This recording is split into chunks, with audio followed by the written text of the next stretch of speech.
नाणा मंत्री आदरणीय श्री अरुण जेटली जी, माननीय श्री सुरेंद्र काका, राज्य सरकारना कायदा मंत्री माननीय श्री प्रदीप सिंह जी, धारासभ्य और शहर अध्यक्ष माननीय श्री राकेश भाई, मेयर श्री मीनाक्षी बेन, सांसद डॉक्टर किरीट भाई, सांसद माननीय श्री परेश भाई रावल और विविध क्षेत्र में कर्णावती महानगर में नेतृत्व करनार प्रबुद्ध नागरिक भाईओ ने बहनों, आदरणीय जेटली जी मार्गदर्शन जनता जनार्दन आशीर्वाद साथे मने वडाप्रधान ની જવાબદારી મળી। હું પોતાને પ્રધાન સેવક માનીને મારી જવાબદારી આ ભાવનાથી નિભાવી રહ્યો છું। અંત્યોદય આપણા રાજનૈતિક દર્શનનો મૂળ મંત્ર છે। મુખ્ય નિર્ણય લેતી વખતે હંમેશા વંચિત, ગરીબ, મજદૂર અને ખેડૂત એ આપણી આંખો સામે રહે છે। જનધન યોજનામાં દરેક પરિવારનું એક ખાતું અને પ્રધાનમંત્રી જીવન જ્યોતિ વીમા યોજના, પ્રધાનમંત્રી સુરક્ષા વીમા યોજના અને અટલ પેન્શન યોજના આનું પ્રમાણ છે। अन्नदाता सुखी भव આપણી સર્વોચ્ચ પ્રાથમિકતા છે। આપણા ખેડૂતો અથાગ મહેનત કરીને દેશને ખાદ્ય સુરક્ષા પ્રદાન કરે છે। પ્રધાનમંત્રી કૃષિ સિંચાઈ યોજના, સોઇલ હેલ્થ કાર્ડ, વીજળીની વધારે સારી ઉપલબ્ધતા, નવી યુરિયા નીતિ, કૃષિ વિકાસ માટે અમારી પ્રતિબદ્ધતા છે। કમોસમી વરસાદ અને કરાથી પીડિત ખેડૂતોની સાથે આપણે મજબૂતાઈથી ઉભા રહી મદદની રકમને 1.5 ગણી કરી तथा योग्य मापदंड ने વધારે ખેડૂત હિતેશુ બનાવ્યો। ભ્રષ્ટાચાર મુક્ત, પારદર્શી, નીતિ આધારિત પ્રશાસન અને સિદ્ધ નિર્ણય આપણા મૂળભૂત સિદ્ધાંતો છે। પહેલા પ્રાકૃતિક સંપત્તિ જેવી કે કોલસા અથવા સ્પેક્ટ્રમના સાધનો મનગમતી રીતે પ્રિય ઉદ્યોગપતિને મળતા હતા, પરંતુ દેશના સંસાધન દેશની સંપત્તિ છે। સરકારનો વડો હોવાના કારણે હું તેનો ટ્રસ્ટી છું।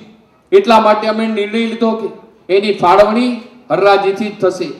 કોલસાની અત્યાર સુધી થયેલી ફાળવણીથી લગભગ 3 લાખ કરોડ રૂપિયા અને સ્પેક્ટ્રમથી લગભગ 1 લાખ કરોડ રૂપિયાની આવક થશે। સુદૃઢ અર્થવ્યવસ્થા માટે ભરોસાપાત્ર સરકાર જરૂરી છે। જ્યારે અમારી સરકાર બની તે વખતે આર્થિક સ્થિતિ ડામાડોળ હતી, મોંઘવારી ઝડપથી વધી રહી હતી। મને આનંદ છે કે અમારા પ્રયત્નોથી गत वर्षों में भारत में विश्व की अत्यंत झड़पी विकास वाली अर्थव्यवस्था बनी, मोंघवारी नियंत्रित थई अने पूरा वातावरण में नवा उत्साहनो संचार थयो। विश्व स्तरे भारत की प्रतिष्ठा वधी छे, मूडी रोकाण वध्युं छे।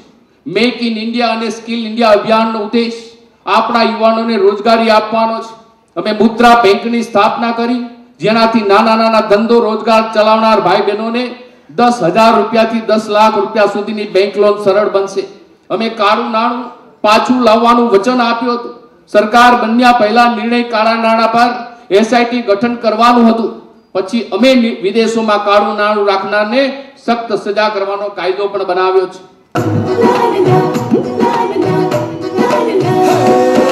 बेटी को बचाए हो, बेटी को पढ़ाए, स्वच्छ भारत करके दिखाए, हर दिल की रखी बात है। ये तो बस शुरुआत है, ये तो बस शुरुआत है। भ्रष्टाचार बंद कराया, मुद्रा बैंक से रोजगार बढ़ाया, अब नदी के उजियारे से अंधियारे की मात है, अंधियारे की मात है। ये तो बस शुरुआत है, अरे ये तो बस शुरुआत है। आपदा में नायक पर गवाया, किसानों का दुख है बढ़ाया। बीमा पेंशन से खुशहाली लाए, ये समय की आवाज है, समय की आवाज है।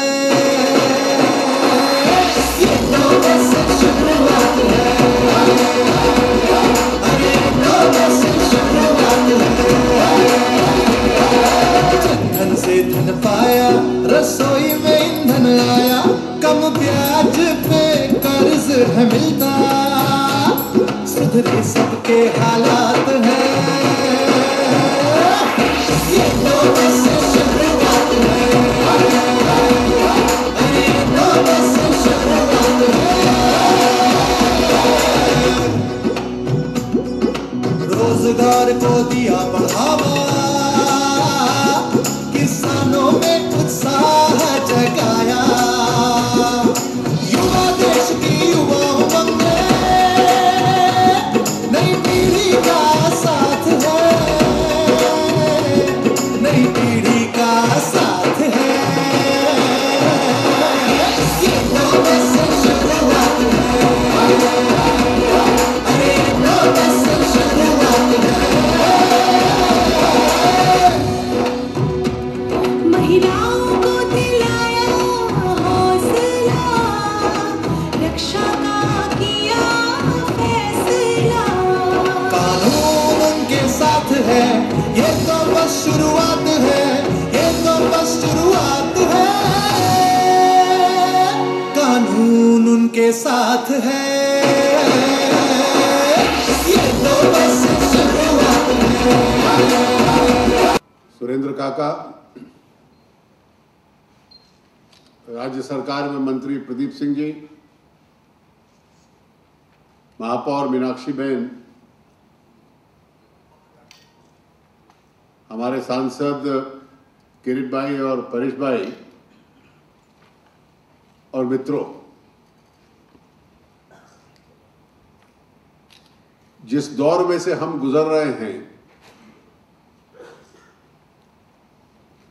शायद आज से कई वर्ष बाद आज के युग का जो इतिहास लिखेंगे तो निश्चित रूप से इस दौर का जिक्र आएगा।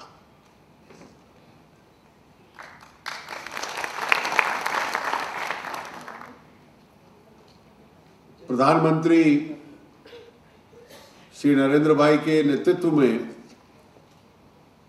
सरकार का केंद्र में 1 वर्ष पूरा हुआ है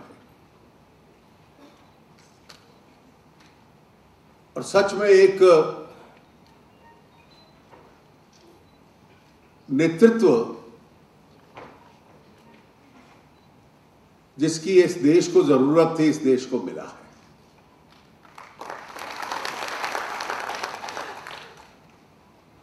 मुझे याद है कि जब गुजरात में वो मुख्यमंत्री थे तो राजनीति में एजेंडा कैसे तय किया जाता है, उनकी एक विशेषता थी कि राज्य का एजेंडा क्या होगा वो सरकार और वो तय करते थे। विरोधियों ने, मीडिया के कुछ साथियों ने, कुछ अन्य संगठनों ने उस एजेंडा को प्रभावित करना और उसको बदलना, इसके बहुत प्रयास किए थे। लेकिन अच्छा खिलाड़ी वो होता है जो कभी गेंद से अपनी नजर दूर नहीं करता, और वो कभी अपने एजेंडा को आलोचकों के कहने पे बदलने नहीं देते थे।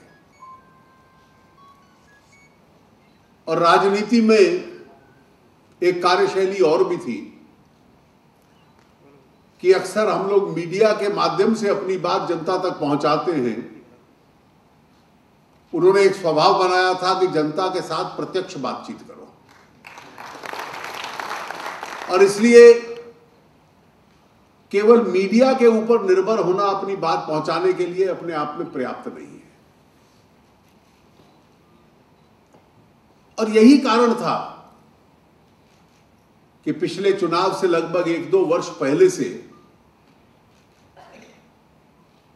समस्त देश की और जितने भारतीय मूल के लोग दुनिया भर में थे, उन सब की उम्मीद लगी थी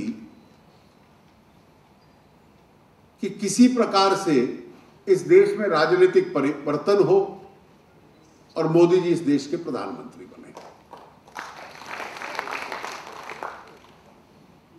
उस वक्त स्थिति क्या थी?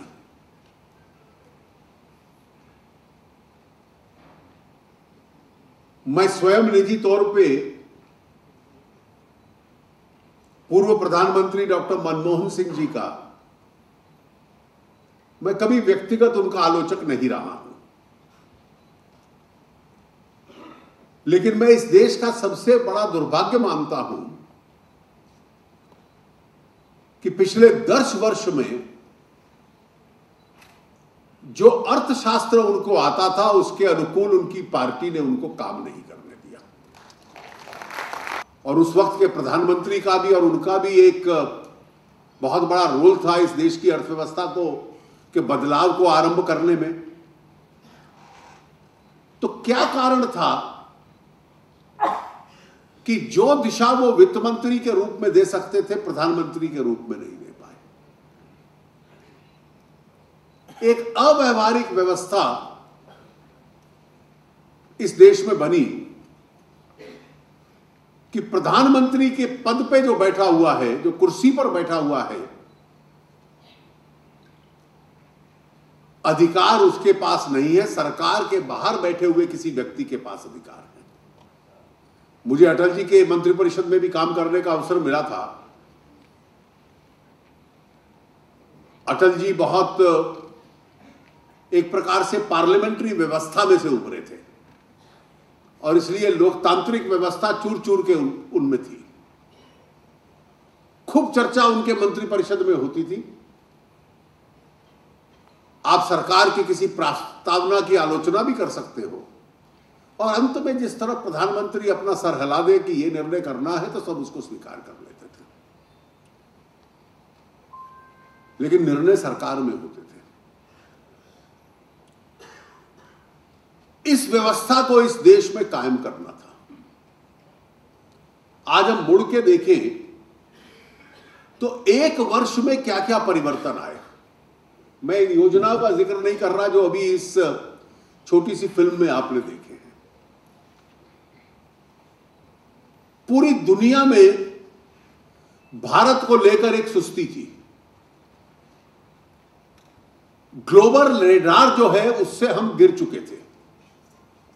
जो ब्रिक्स के 5 देश हैं, Brazil, Russia, China, South Africa, India, यह टिप्पणी होती थी, मैंने लेख पढ़े हैं कि will I fall off the BRICS. जो आई जिसका प्रतिनिधित्व इंडिया करता था, क्या यह ब्रिक्स की ताकत का हिस्सा रहेगा कि नहीं रहेगा? 5% से कम इस देश की विकास दर हो गई। मैं तो मानता हूं कि अगर देश में सरकार न भी हो, 5-5.5% तो हम तब भी प्रगति कर सकते हैं। कोई देश में निवेश करने को तैयार नहीं था। भ्रष्टाचार इतना कि कोई सरकारी आवंटन होता था और अधिकारी कहते कहते थक जाते थे कि नीलामी से कीजिए, बाजार के तरीके से कीजिए, लेकिन कभी ये राजा नहीं करने देते थे, कभी कोई दूसरा व्यक्ति नहीं करने देता था। कांग्रेस पार्टी के दफ्तर से चिट जाती थी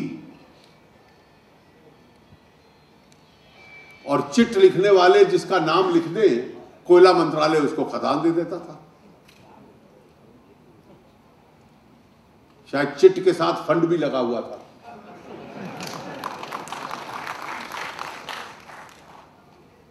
और उसका असर क्या हुआ कि जो देश में निवेश करेगा,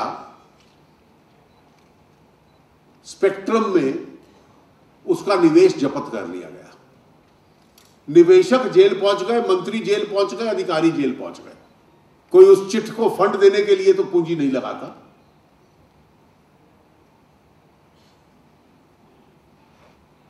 अगर उस वक्त मनमोहन सिंह जी के पास आखिरी शब्द की ताकत होती और वो कहते मैं इन आवंटनों को खारिज करता हूं, तो शायद इतिहास में उनका कद बहुत बढ़ जाता।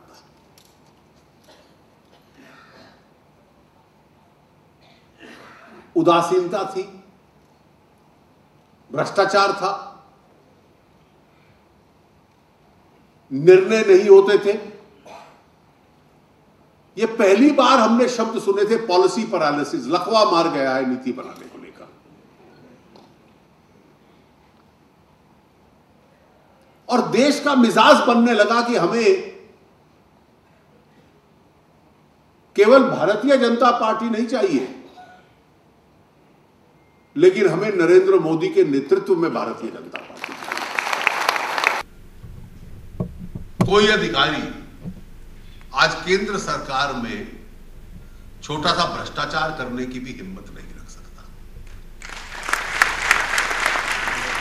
जो ग्लूम, मैंने बजट के भाषण में कहा था, the days of gloom and doom are over, अब उत्साह का समय है। और भ्रष्टाचार शब्द को भारतीय राजनीति की डिक्शनरी शब्दकोश से बाहर निकाल देना और व्यवस्थाएं ऐसी बनाना। अब कपिल सिब्बल कहने लगे जब स्पेक्ट्रम हुआ कि इस पे नुकसान नहीं हुआ, ये तो जीरो था नुकसान, और जीरो लॉस कहकर वो जो सीएजी थे विनोद राय उसकी आलोचना करते थे। कोयले के संबंध में कहते थे कोयला खदानों में ये प्रिजम्पटिव लॉस है, अंदाजे से उसने कह दिया, ये कोई ठीक आंकड़ा नहीं है। रविशंकर प्रसाद ने स्पेक्ट्रम की नीलामी शुरू की तो 1,10,000 करोड़ आ गया। 200 नहीं, केवल 32-33 खानों की नीलामी की तो सीएजी ने तो कहा था 1,86,000 करोड़ का देश को नुकसान होगा, 2,10,000 आ चुका है। मैं तो कहता हूं जो सीएजी थे उनका आंकड़ा शायद गलत था। गलत इसलिए था कि बहुत कम आंकड़ा बता रहे थे, और कांग्रेस का नेतृत्व अपने अहंकार में कहता था ये जीरो लॉस थ्योरी है। और ये पैसा कहां जाएगा? खदानों का, कोयले का, ये सब उन क्षेत्रों में पाया जाता है जहां अधिकतर ट्राइबल है। ये झारखंड में है, उड़ीसा में है, बंगाल में है, छत्तीसगढ़ में है, देश के सबसे गरीब प्रांतों में है, थोड़ा सा मध्य प्रदेश में, थोड़ा महाराष्ट्र के ट्राइबल एरियाज में है। तो केंद्र की सरकार ने तय किया कि जितना पैसा आएगा केंद्र नहीं रखेगा, ये सारा का सारा उन्हीं ट्राइबल एरियाज में, उन्हीं राज्यों में जाकर इसका निवेश बढ़ेगा और राज्य सरकारों को दे दिया।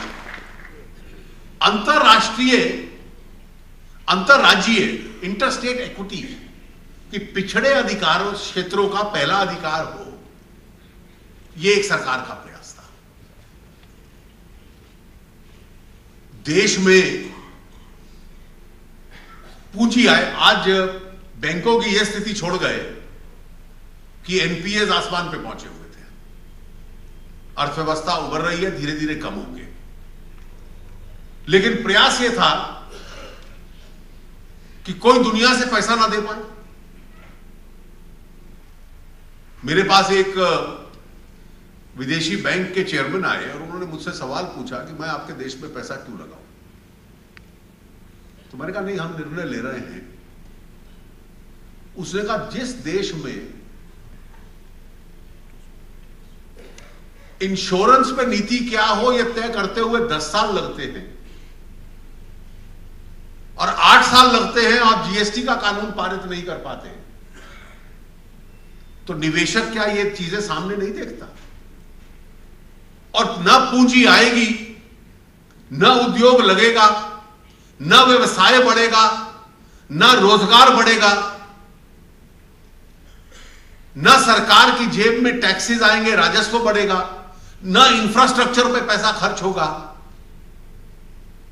और केवल यूपीए सरकार जैसे जो मौजूदा साधन हैं उनको बांट दो, या इंदिरा जी की तरह गरीबी हटाओ का नारा दे दो, हटे ना हटे उसकी तो कोई जवाब पूछने वाला नहीं है।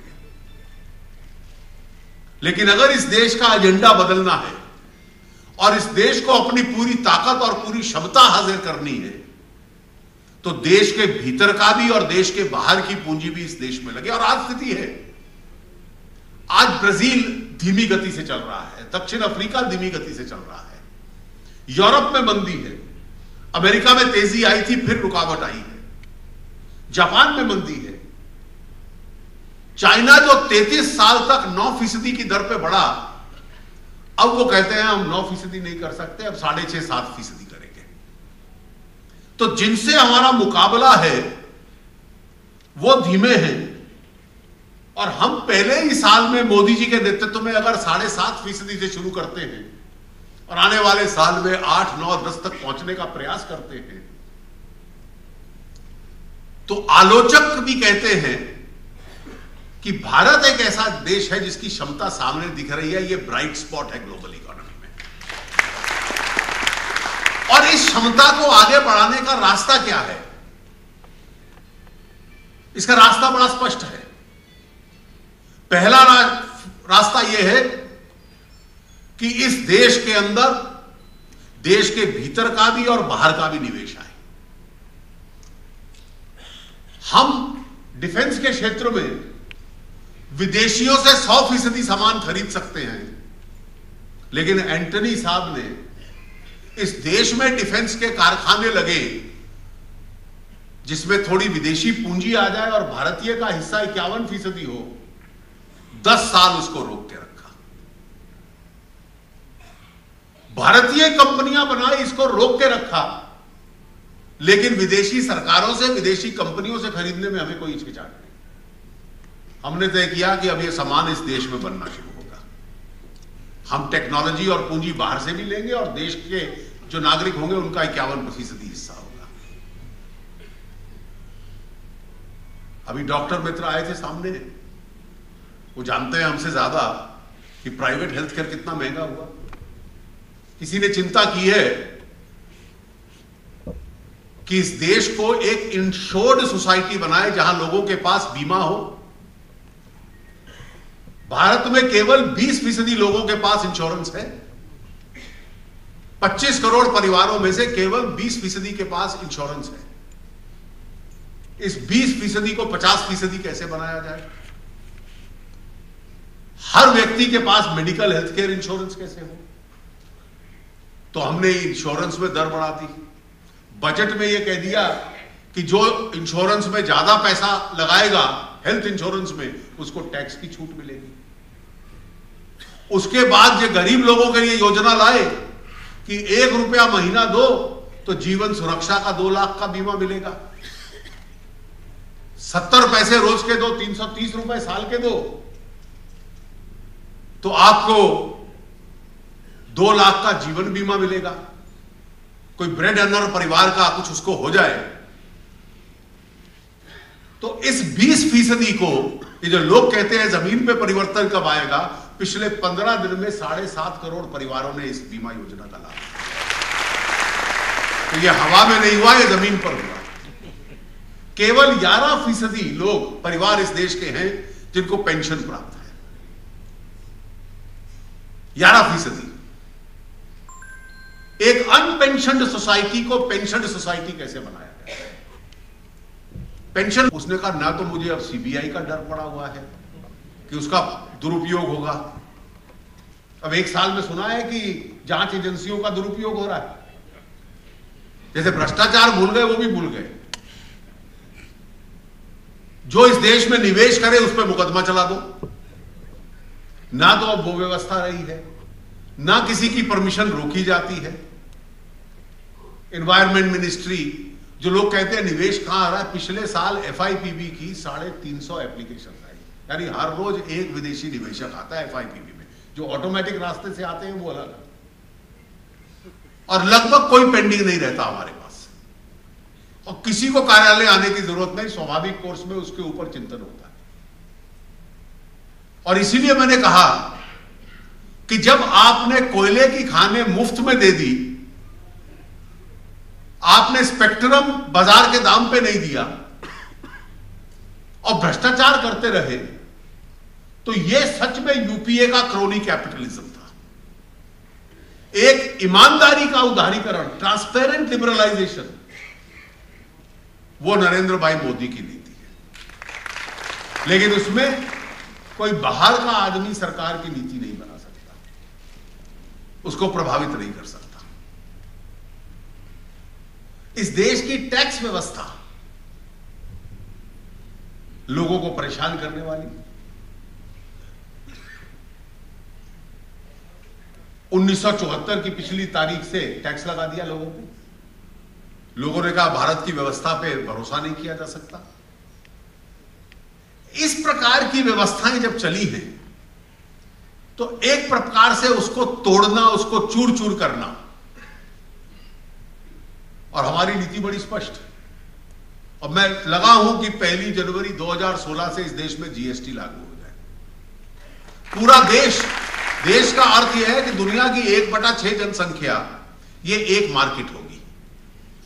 ये हर राज्य के बाहर, हर शहर के बाहर जो ट्रक खड़े रहते हैं, ये नहीं होगा। पूरे देश में सामान्य टैक्स होगा, उससे व्यवसाय बढ़ेगा। Seamless transfer of goods and services, uniform tax rate, और टैक्स के ऊपर जो टैक्स लगता है वो भी नहीं होगा। तो अगर 4 जगह टैक्स लगता है तो हर टैक्स के ऊपर भी टैक्स देना पड़ता है, उसकी भी रियायत मिलेगी। और 1-1.5% देश की जीडीपी में उठाव आएगा। इनकम टैक्स तो देश का उपकार कर रहे हैं क्या? मुझे लगता है रोकने वाले व्यक्ति को जानकारी नहीं है कि मेरे काम का क्या असर पड़ेगा। When will he know? ये जो परिस्थिति है देश की, ये 1 साल में इन व्यवस्थाओं को बदलना, अपने मंत्रियों से, अपने सचिवों से, मैंने प्रधानमंत्री की सचिवों के साथ मीटिंग देखी है कि आप में से कोई डायरेक्टली मुझसे बात कर सकता है, सेक्रेटरीज उठा के प्राइम मिनिस्टर से बात कर ले। आज मुझे कुछ मीडिया वालों ने पूछा कि तेल के दाम हमने 11 बार कम किए, 3 बार हमने एक्साइज बढ़ाया। मैंने कहा मैंने एक्साइज नहीं बढ़ाया, उसको मैंने सेस में बदल दिया। और जो कम हुए तेल के दाम का लाभ था, 11 बार तो कंज्यूमर्स को दे दिया और 3 बार एक फंड में डाल दिया, क्योंकि यूपीए बर्बाद कर गई थी रेलवे को, हाईवेज को और ग्रामीण सड़क योजनाओं को, कि सेस को वहां डाल दिया ताकि दोबारा नेशनल हाईवेज का और रेलवेज का सुधार शुरू हो जाए। आज मेरी चुनौती दूसरी है। हमारे साथी बहुत विद्वान है सुरेश प्रभु, बजट में से उनको 40,000 करोड़ दिया, रेलवे में से 30,000 करोड़ मिला, टैक्स फ्री बॉन्ड दिए कि रेलवे स्टेशन और रेलवे सुविधा को सुधारिए।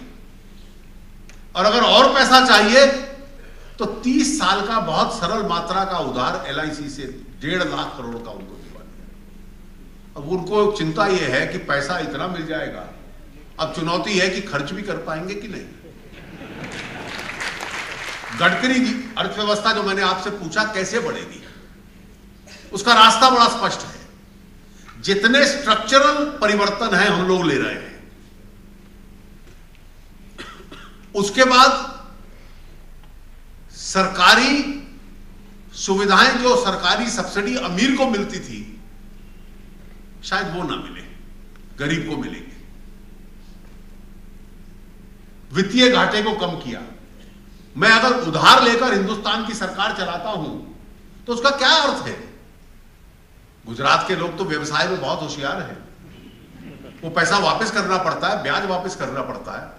या मैं यूपीए सरकार की तरह करूं, मैंने तो सत्ता में रहना नहीं है, जो अगली पीढ़ी आएगी अपने आप वापस करेगी। When you spend beyond your means, you leave a legacy of debt for the next generation. धीरे धीरे उस वित्तीय घाटे को कम करना, निवेश देश का बढ़ाना, रोजगार बढ़ाना, इंफ्रास्ट्रक्चर पे खर्चना, टैक्स व्यवस्था को सरल करना, जीएसटी को लागू करना, मैन्युफैक्चरिंग सेक्टर को खड़ा करना, और इसके बाद जितनी पूंजी आएगी, क्योंकि कृषि के क्षेत्रों में दबाव है, तो अधिक से अधिक पैसा कृषि के क्षेत्र में खर्च करना। तो एग्रीकल्चर सुधरेगा, स्मार्ट सिटीज बनेंगी, हाईवेज, रेलवेज, रूरल रोड्स, इनका निर्माण होगा। और बाकी दुनिया की तुलना में भारत अगर तेजी से बढ़ेगा तो क्या इस 7.5% जो विकास दर है इसको 1, 2, 3% हम बढ़ा नहीं सकते? मुझे कहने में कोई संकोच नहीं है कि जो 1991 में प्रक्रिया शुरू हुई, जो 10-20 साल पहले शुरू हो गई होती तो हम चाइना का मुकाबला कर रहे होते। लेकिन आज भी इसमें देरी नहीं है। इस सरकार की क्षमता और ताकत यह है कि रोकने वालों की वजह से मोदी जी ना गुजरात में रुके थे ना दिल्ली में रुकेंगे। और जैसे गेंद के ऊपर नजर रहेगी तो जिस रास्ते पे चलना है उस रास्ते पे चलते रहेंगे।